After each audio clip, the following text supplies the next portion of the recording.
explicar nesse vídeo da forma mais resumida possível conceitos básicos de cloud. Para começar, o que é cloud? Cloud é basicamente uma forma de fornecer um serviço de computação através da internet. Simples assim. E dentro desse conceito, claro, a gente pode destrinchar em várias formas de fazer isso, em várias implicâncias que isso tem. Vou começar falando sobre tipos de cloud. Começando por privada. O que é uma cloud privada? Uma cloud privada é quando você tem um data center e você tem uma empresa e essa empresa ela detém esse data center. Claro, isso implica que ela também tem acesso ao data center e tudo mais. Pronto, simples assim, esse é o conceito de cloud privada. Qual é o próximo tipo que nós temos? Nós temos também a pública. O público é como nós comumente já conhecemos quando falamos de nuvem. Quando você pensa em nuvem, normalmente você pensa em serviços públicos. Você pensa em AWS, você pensa em Azure, você pensa no Google Cloud. Então, basicamente isso que é nuvem pública. Você vai ter uma outra empresa, vou chamar aqui de empresa provedora. Se você for ler os textos do Microsoft Learning, você vai ver esse termo. Vou mudar aqui as cores para ficar um pouco mais claro sobre o que é o que. Na pública você vai ter a empresa provedora. Essa empresa provedora detém um data center, enquanto que a outra empresa, que vai ser a empresa cliente, ela vai ter acesso ao data center da provedora. Ou seja, no primeiro esquema, a empresa detém, a empresa administra, a empresa cuida de todo o sistema. E no outro modelo, não. No outro modelo, você tem uma outra empresa que vai fornecer todo o serviço e a empresa só faz contratar esse acesso ao data center, vamos falar assim dessa forma, dependendo do serviço, né, que está sendo fornecido. Dentro desses dois conceitos, a gente trabalha sobre custos. Custos é uma das partes mais importantes sobre você lidar com cloud e é um dos motivos de aceitarem ou não implementarem clouds, sistemas de nuvem na organização. Trazendo esse conceito de custo, nós temos, vou arrastar um pouco para o lado, nós temos o OPEX. Você também vai ver esses termos se você for fazer a prova da AZ900. Você tem o CAPEX. OPEX está ligado mais a custos de operação, para manter a operação. Pensando num sistema privado, por exemplo, um modelo privado, a gente estaria falando de custo de funcionários, custo de manutenção da infraestrutura em si, custo de refrigeração dos data centers. Falando do CAPEX, a gente está falando do custo para montar essa operação. Então seria, vamos dizer assim, capital inicial. Não é a banda, tá?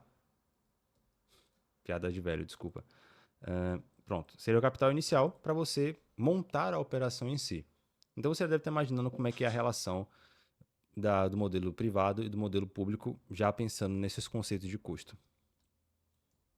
Falando da privada, você tem a presença de dois custos. Você tem o custo para iniciar a operação, que é o custo mais elevado, e você tem o custo para manter a operação, que seria menor, menos elevado. Normalmente o custo para se montar é muito maior. Dessa forma que também é entendido nos textos aí que quando a gente faz análise de custos dos sistemas de nuvem.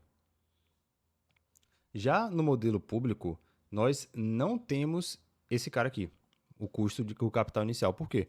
Porque você tem uma empresa que está pedindo por um serviço em nuvem, mas ela não precisa custear a instalação de tudo, a montagem de todo o sistema, porque isso já está montado. Ele só precisa lá e pagar pelo serviço. Como essa empresa precisa pagar mensalmente para manter a operação da empresa dela funcionando, no caso, na época ela está contratando qualquer serviço que seja, então os custos do modelo público entram como OPEX, custos operacionais. E nós temos apenas esse custo no modelo público, tá bom? Não temos esse cara aqui, o CAPEX. Então vou até botar uma cor diferente aqui também para ficar mais didático. Pronto. Ou seja, o custo de capital ele apenas existe no modelo privado, tá bom? Custo de capital não faz sentido falar disso no modelo público. Então, voltando mais uma vez à estrutura que nós temos. Falando agora do modelo híbrido. O modelo híbrido, como o nome já diz, você tem ao mesmo tempo na operação uma nuvem pública e uma nuvem privada. Quando é que isso faz sentido? Em duas situações.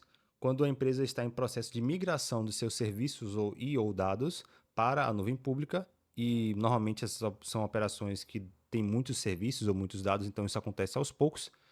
Mesmo momentaneamente, aquela empresa vai estar com a nuvem híbrida.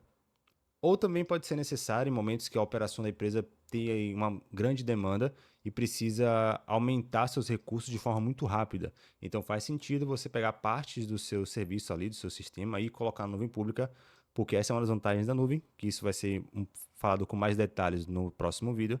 Mas uma das vantagens da nuvem é que você consegue expandir seus recursos de forma muito mais prática do que em um sistema privado, onde você precisaria comprar todos os materiais necessários, toda a infraestrutura necessária. Então vou colocar aqui embaixo para ficar fácil de lembrar.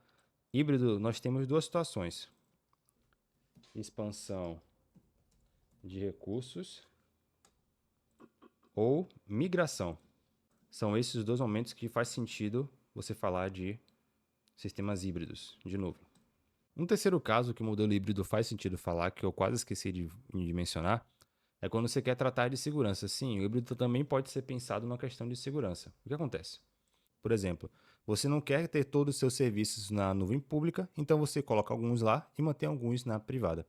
Isso é pensado na forma de segurança, mas não quer dizer necessariamente que o que estiver no banco de dados privado da empresa está mais seguro, porque normalmente os provedores que nós vemos no mercado são grandes players. Isso quer dizer que eles têm muitos recursos e precisam, para a sobrevivência da própria empresa, ter uma segurança muito mais refinada que normalmente uma empresa que está contratando esses serviços demandaria. Então, pensando em segurança, muitas vezes é mais seguro você colocar os serviços na nuvem pública.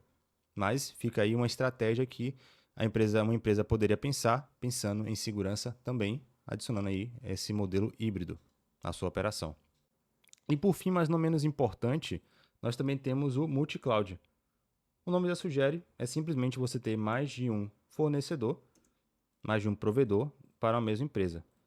Então vou colocar aqui. Quem conhece PO vai entender o que eu estou fazendo. Ou seja, eu tenho aqui um cliente que vai ter N empresas provedoras relacionadas aí que ele tem data center. Isso faz sentido, às vezes, a depender da preferência da própria organização, de qual serviço ele quer contratar, de qual fornecedor diferente, de qual provedor diferente. Ou mesmo também por uma questão de migração. Então, o multi-cloud também se aplica à migração. Ou quando você tem um provedor que não tem um serviço X, você encontra esse serviço X em outro provedor, e aí faz sentido você adicionar essa outra cloud na sua operação. Então, também você tem aí esses três casos. Ou seja, você pode ter por uma questão de preferência, pode ser uma questão de migração, você está migrando toda a sua operação para um outro fornecedor, então você tem aí um multi-cloud temporário, ou simplesmente por uma falta de serviços em outro provedor específico, ou um provedor tem uma ferramenta, um serviço que você gostou muito, você quer adicionar na sua empresa, esse outro provedor não tem, então pode fazer sentido, a depender da estratégia da empresa, adicionar essa outra cloud à sua operação para ter esse serviço na sua operação. Então esse seria um panorama geral de modelos de nuvem, tá?